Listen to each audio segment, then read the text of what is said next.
Sinimula na po ng Agriculture Department ang paghihigpit ng mga palengke sa National Capital Region, particular na po sa mga hindi sumusunod sa itinakdang Maximum Suggested Retail Price o MSRP sa karning baboy at bigas. Alamin natin ang balitang yan mula kay Sheena Torno.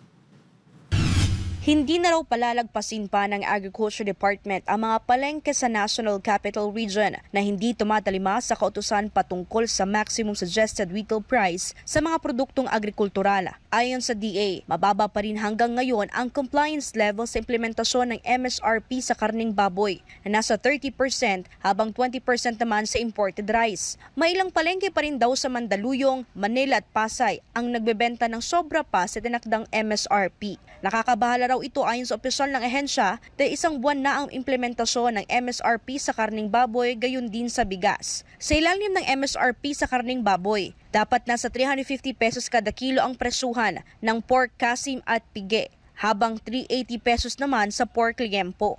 Habang itinakda naman sa 45 pesos kada kilo ang bentahan ng imported rice. Ngunit kung pagbabasehan ang price monitoring ng ahensya sa mga palengke sa National Capital Region, pumapalo pa rin sa 400 pesos kada kilo ang presyo sa pork kasim at pige, habang 470 naman sa pork liempo. Sinabi naman ni Agriculture Secretary Francisco Chu Laurel Jr., pinaplansya na lamang ang mga alintuntunin para sa paglalagay ng mga card o tracking system para matukoy saan nagsisimula ang mataas na presyo sa karning baboy. Sa pamamagitan nito, malalaman kung magkano ang bigayan ng karne mula sa mga farm hanggang umabot ito sa mga pamilihan. Sa oras na matukoy ang mga ito, ihihinto ng ahensya ang pagbibigay ng shipping permits upang hindi makarating sa mga palengke ang nasabing produkto. Sa ngayon, wala pang inilalabas na petsa ang DA kung kailan magagamit ang nasabing card. Para sa Diyos at sa Pilipinas kung mahal, ito si Sheena Torno, SMNI News.